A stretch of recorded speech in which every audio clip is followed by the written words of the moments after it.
Hello, this is Aram Hamparian, Executive Director of the Armenian National Committee of America, speaking to you at the tail end of a week here in Washington that has been eventful on the Armenian American front.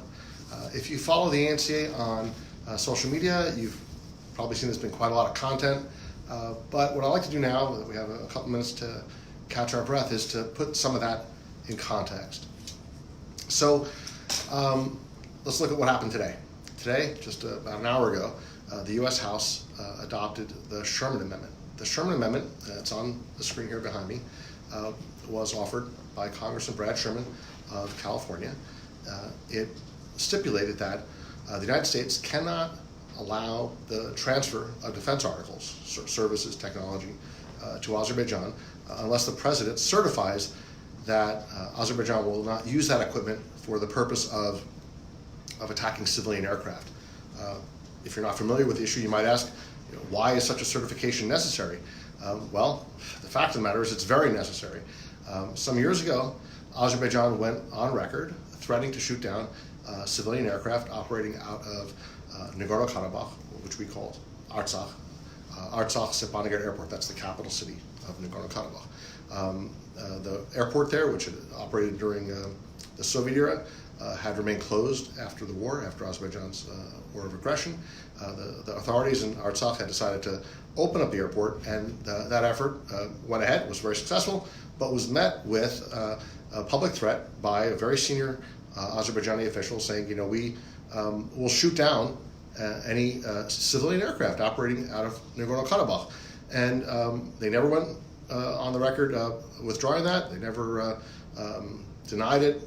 Withdrew it. They stayed. They basically, doubled down on the idea that even under pressure, they doubled down on the idea that they have the right to shoot down civilian airliners.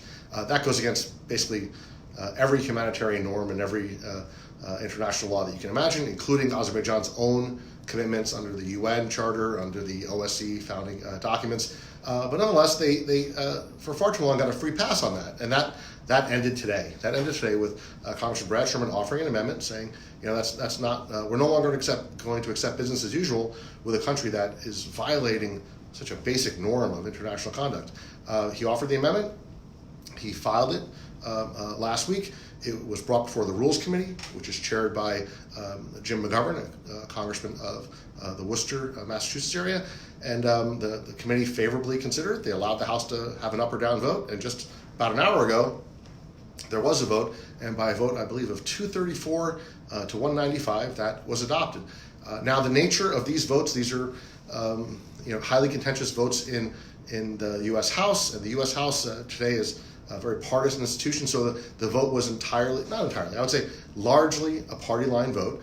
There were Republicans who crossed the aisle to support Congressman Sherman. We appreciate those that did. They include Chris Smith of New Jersey, Congressman Bill Raucus of Florida, and others. He's a co-chair of the Armenian caucus, so we appreciate their help. At the same time, there were some Democrats who crossed over and supported the opposition position. I hope that they can explain their policies. They, and along with every 180 plus Republicans who voted against this resolution, I think that they'd be hard pressed to explain what the pro argument is in terms of shooting down civilian aircraft. There really should be a zero tolerance policy on Azerbaijan. And a couple thoughts on this. If Azerbaijan has no intent to shoot down civilian aircraft, they could simply withdraw their threat, publicly state they have no intention of shooting down civilian aircraft. That's a perfectly fine solution. Or the president, can certify that he's checked with Azerbaijan and they have no intention of shooting down civilian aircraft. But instead of choosing that path, the Azeri lobby kind of kicked in and just played the whole, we're reliable ally card.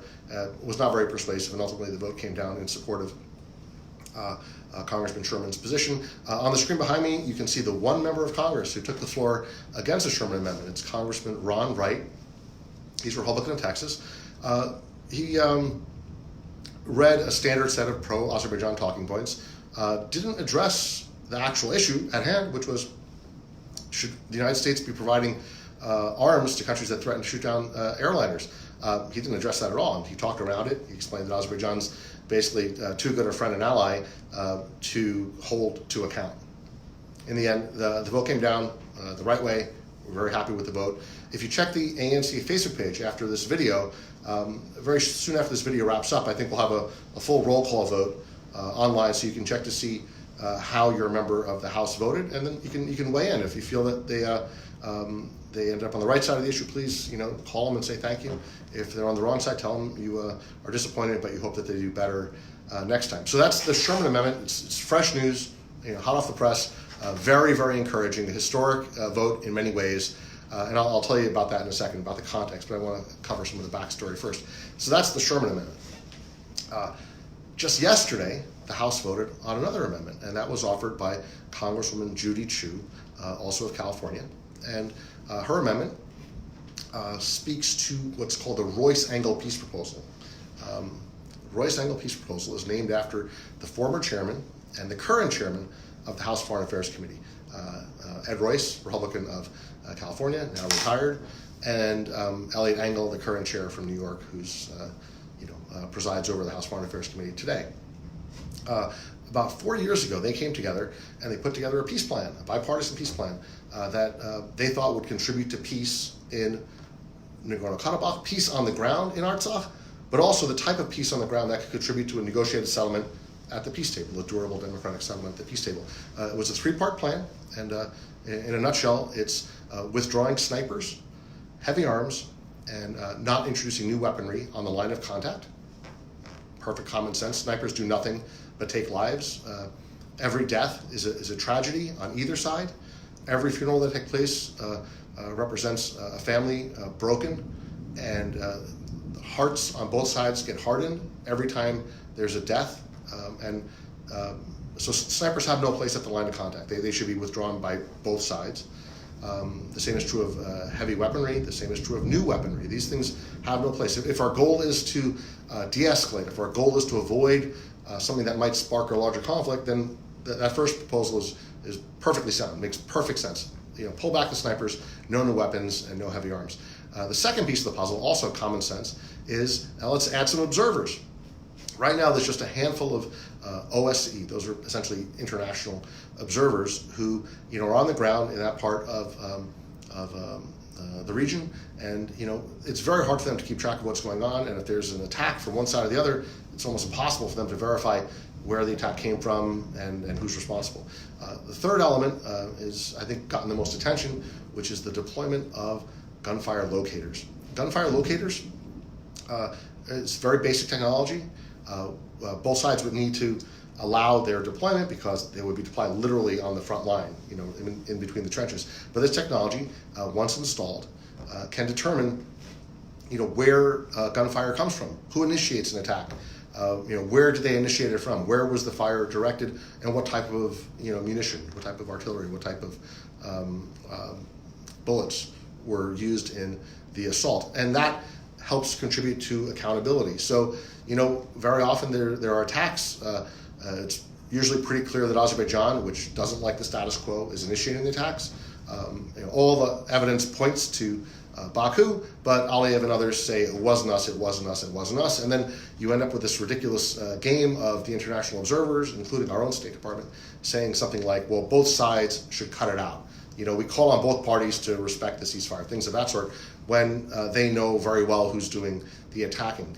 So the gunfire locators will solve that problem. So the next time there is an attack, once these systems are in place, the next time there's an attack, they will monitor the equipment, not the Azeris, not the Armenians.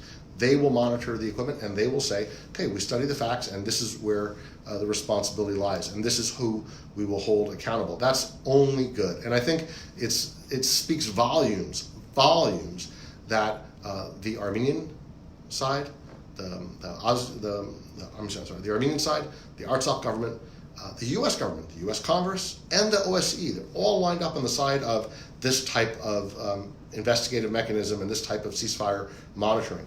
The one party that is against the Royce-Engel proposal is Azerbaijan, and it's evident why. The party that typically the guilty party is one that wants to escape accountability, to avoid responsibility for their actions, and that in this case it's Azerbaijan. It's the facts on the ground point in that direction, The basic logic of the scenario points in that direction, and we believe that gunfire locators would point in that direction as well. So this is the Royce-Engel proposal that was offered about 4 years ago by these two bipartisan leaders, and it's gotten traction. But Congresswoman Chu felt that we needed to take that to the next level and to advance that concept and that proposal through legislation. And so she offered the Chu Amendment to the National Defense Authorization Act. And that amendment was voted upon yesterday, and I'll get to how the votes took place in just a second. But her amendment passed overwhelmingly. It was a voice vote, and they called for the ayes and nays. The ayes were obviously the majority. The chair, galloped it through. Nobody called for a roll call vote, and that was adopted by the full House. The vote today was a little bit different, and it was a roll call vote. So that means after the voice vote took place, any single member has the right to ask for a roll call vote. One or more members asked for a roll call vote, and as a result, each member had to vote individually and have their name recorded as either for or against the Sherman Amendment. And that's, again, why I think it's important for you to go and visit the ANCA Facebook page. I think we'll have it on our website as well, probably on the press release that covers this issue. So go check that out. And, in some ways, it's great to win a voice vote. I think it's ideally it shows that there was just overwhelming support for the Chu Amendment. There was a sufficient pushback, very likely with its starting with the position of the Azadi embassy here and their allies, such that there was a pushback to it, and that was reflected in somebody asking for a roll call vote. And as a result, we got to see where people voted. Again, it's not a perfect representation of where people line up on the actual issue, because there's a partisan overlay, and you end up in a situation where there may be some Democrats who are not naturally sympathetic to this issue, but voted the party line with the Democratic majority. And similarly, there might be Republicans who are more sympathetic, but felt they needed to be loyal to their party position and voted no. Ultimately, that's party politics, and that's their concern. Ultimately, we hold people to account for the votes they cast on our issues. So, thank you to everyone who voted yes, and frankly, we're very disappointed with those who voted no. So that brings you up to speed in terms of the Sherman Amendment, which was adopted today, this historic effort to kind of push back against Azerbaijan's threats against civilian aircraft, but more broadly, their threat to use violence to solve the Artsakh issue. And then the Chu Amendment, which is a pro-peace amendment that wants to strengthen the ceasefire and create the conditions on the ground that can allow the parties to reach a durable democratic peace at the negotiating table. So we're very happy this week worked out as well as we could have expected, and certainly we're very pleased with the outcome. This week, we saw these two amendments a couple weeks back. We saw two other amendments, and they were a little of a different type. They dealt less with policy and more with foreign aid. And the two amendments that were adopted as part of the foreign aid bill, this multi-billion-dollar underlying measure that's being advanced to making its way through Congress. The first was introduced by Congresswoman Jackie Speer of California, and she offered an excellent amendment increasing assistance to Armenia by $40 million to help strengthen Armenia's democratic institutions, to help with reform, deal with corruption, deal with judicial independence, media freedom, things of that sort. A true vote of confidence in the progress Armenia has made recently, and also an investment in Armenia's future progress, and I think the development overall of the U.S.-Armenia relationship. That amendment came to a vote a couple of weeks back. There was a roll call vote on that as well. Also, very party line. A couple more crossovers from the Republican side than on the Sherman Amendment, but nonetheless, again, many thanks to all who voted yes. Not sure why people would have voted against it. It was a good vote. Disappointed that not everybody supported it, but it was a win. So that was the Speer Amendment. She did a great job. Congress Speer did a wonderful job in moving that through the process and getting it done on the House floor with broad support from the committee's chairwoman, Chairwoman Nita Lowy, the Appropriations Committee chairwoman, and others. In the same window, around that same time, Congressman T.J. Cox from Fresno offered an amendment on U.S. assistance to Artsakh, which is different and it's unique in a sense, because The U.S. aid program to Artsakh is in fact the only international aid program to Artsakh anywhere in the world. The United States is the only country, I guess you could say outside of Armenia, that provides assistance to Nagorno-Karabakh, to Artsakh.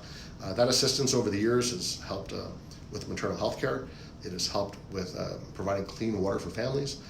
It is currently helping to demine Artsakh, removing mines from the ground, but also unexploded ordnance. Artsakh is one of the most dangerous places in the world when it comes to mine accidents. And so there's much work that needs to be done, and we're still quite a bit of ways from the completion of that task.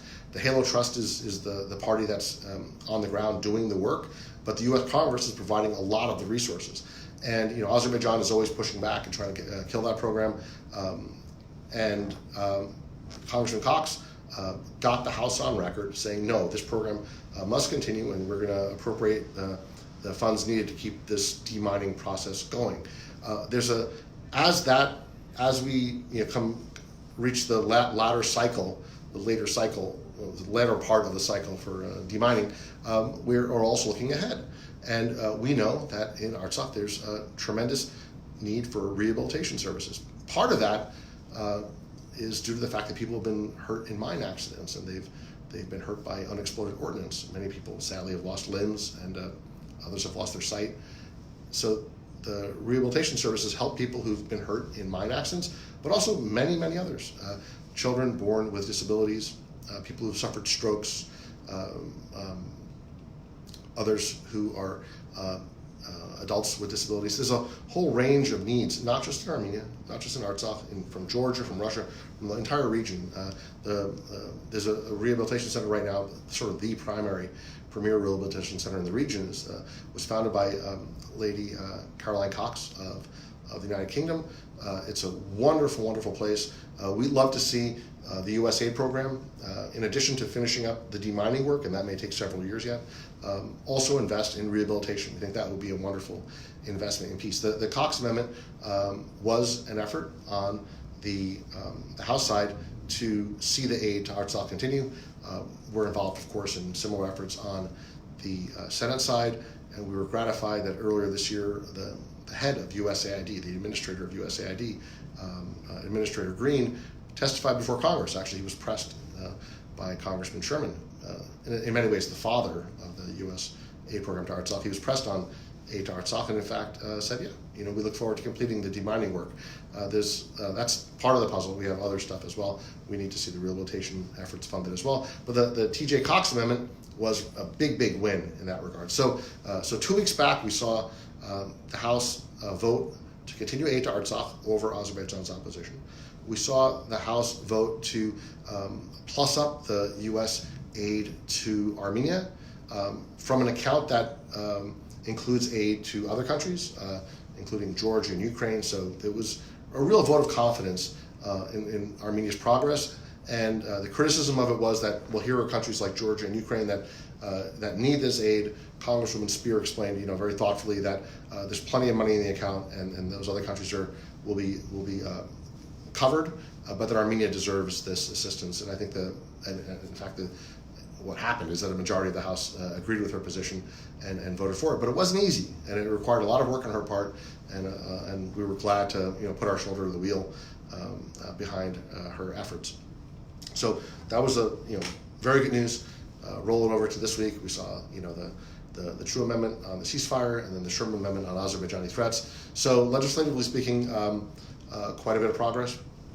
These amendments are part of a broader, as you might imagine, a broader legislative agenda. You can follow it on a website that we've set up called anca.org/360, anca.org/360. You can check that out, and has our full agenda. Some of the more sort of prominent legislative pieces of that set of priorities are legislation that was introduced a few weeks back by Congressman Pallone, the founding co-chair of the Armenian caucus. He introduced a resolution called HRES 452, which praises Armenia's recent progress, the Velvet Revolution, the transition peaceful transition to a new government, the recent free and fair elections. That resolution, we obviously fully support. We like to see that get adopted. It would be a real vote of confidence. I think that there's a lot in there that I would encourage you all to read, and it's on our website and it's on our Facebook page. Probably sort of the core of it is the idea that the U.S.-Armenia strategic partnership is growing and deserves more support, from both houses of Congress, from both sides of the aisle, from the executive and legislative branches. So we're very excited about Congressman Pallon's HRES 452. Congressman Pallon is also the author of HRES 190, which is a pro-Artsakh piece of legislation that would remove the barriers to U.S. Artsakh dialogue. You may not know this, but it's very, very hard for the United States and Artsakh to communicate. The very, very narrow channels are permissible. The U.S. co-chair of the Minsk group is allowed to travel there, and I think he has a deputy or maybe two. And the discourse is limited to this very, very narrow channel, which is ridiculous. That's not how you accomplish anything. Our general sense is that diplomacy, is necessary if we're going to reach peace, and that we need more dialogue, not less dialogue, and that we're not going to solve things by shunning each other and playing high school games. So right now, the United States does not. U.S. officials at the executive level don't receive officials from Artsakh when they visit Washington. That's crazy. Obviously, the Congress does. The president of Artsakh was recently in the U.S. Capitol, but the executive branch, won't have a discussion because they feel it serves some symbolic purpose. But listen, the time for symbolism has long since passed. The time for actual diplomacy is now. And to have diplomacy, you have to talk to people. People from the U.S. government should be free to travel to Artsakh whenever they want. They should be free as well to travel to Azerbaijan whenever they want, to visit Armenia, to talk to all the parties and then draw their own conclusions. We're confident that to the extent that U.S. officials visit Artsakh, they'll see a democratic society that's fully committed to peace. If they travel to Azerbaijan, maybe they'll see that. Maybe they'll see something different.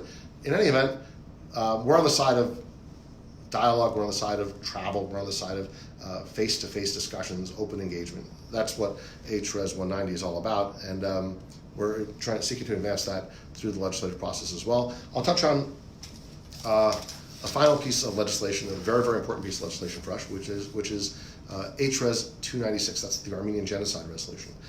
It's got a companion in the Senate, SRES 150. A bit different than legislation on this subject in previous years. HRES 296 would lock in U.S. recognition of the Armenian Genocide. So we know that the Armenian Genocide was recognized by the Eisenhower administration through a filing with the International Court of Justice. We know that President Reagan in 1981 included the Armenian Genocide in a proclamation. We know that in 1975 and 1984, the U.S. House passed resolutions recognizing the Armenian Genocide. We also know that in the years following that recognition, many U.S. presidents, Democrats and Republicans, have caved into Turkish pressure and used euphemisms and evasive terminology and kind of verbal gymnastics to avoid using the word genocide because they know that Turkey's got a veto apparently on that word. So basically a policy of cowardice on the part of American presidents. So what we'd like to do is encourage Congress to set the record straight and say, look, this is our policy. It's been our policy, and it should continue to be our policy. And the fact that the current president or previous presidents or potential future presidents might not have the courage to tell the truth, the Congress will do it for them and establish a policy and say the United States is permanently on the record recognizing the Armenian Genocide as a genocide. The resolution goes further and says that the United States formally rejects any association with the denial of the Armenian Genocide, and finally makes the point, I think, which we would all agree with, that we need to learn the lessons of this terrible experience, the lesson of the experience itself, and the lesson of our own American wrestling with this crime. These lessons are important to helping prevent future genocides. We obviously never want to see another genocide anywhere in the world, but God forbid, should there be one, let there not be the type of equivocation and cowardice in failing to confront the truth should these terrible atrocities appear again on the world stage. So the lessons of the Armenian genocide and the American response or lack of response to that crime, they're important, and they mean something, and they can contribute to a better future. You know, the violence of the genocide was visited upon Armenians, and part of, in a strange way, that imposes an obligation upon us to make sure that that doesn't happen to other people, and that the lessons of our particular experience are instructive to our government, and working very, very hard on that. So that gives you a look at our legislative agenda. Parallel to all of this is the foreign aid process, and that's moving forward to the House and Senate. The Cox Amendment is a piece of that, but there's a number of other pieces as well that we care about. Certainly the U.S. economic aid program for Armenia is very, very important to us. We want to see progress on that front, and that isn't all through assistance. Some years ago, the bulk of U.S.-Armenia dialogue was on the topic of aid. Today, it's much more in terms of trade, right? And so there are a couple of missing pieces in that regard. Right now, the United States and Armenia don't have a tax treaty. It's hard to believe that two modern states in this day and age don't have a tax treaty. The only sort of vestige, the only memory of a document that even touches on the subject is a U.S.-Soviet treaty signed, I think, in the era of Richard Nixon and Leonid Brezhnev. That was a terrible treaty back in the 70s when it was signed, and it was like not up to the task of managing that relationship. It's obvious it has nothing to do with the current relationship, which is much more modern. The world has changed a lot in that regard. So we definitely need a new tax treaty, and it's a topic that we've raised many times with the U.S. Treasury Department, and it's unfortunate that they have not moved forward with that resolution, but they certainly need to, and we're going to keep pressing for that. There are other agreements as well, such as a Social Security agreement. You see it today, but you'll see it more in the future.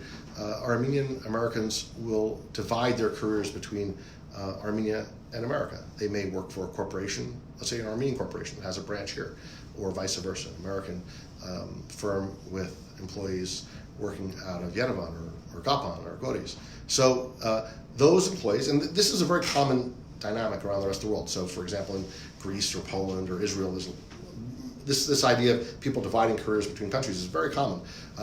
As that becomes increasingly prevalent in the U.S.-Armenian context, those employees and their employers will find that they need clarity in terms of where pension obligations are paid and how pension entitlements are paid out. Right now, it's entirely unclear, and that places Armenian Americans, their employers, and others at a disadvantage. So a Social Security agreement, a Social Security, they call it a totalization agreement, would clarify all that. And in that way, let's say an Armenian American from Philadelphia who's about to go and work in Abaran, let's say, in a company there, would know before leaving that this is exactly how their pension will be treated. This is what they'll pay. This is when they'll pay it. This is when they'll be, they'll receive their entitlements. It's a pretty common agreement. We like to see that put in place as well. There's other economic initiatives that aren't necessarily government to government, but still are important to the ANCA and our community. I'll give one example, and that's direct flights between the United States and Armenia. Probably, we've studied this pretty intensely, and it's very likely that the most profitable route to start with would be Los Angeles to Yerevan route. That's where the highest traffic is.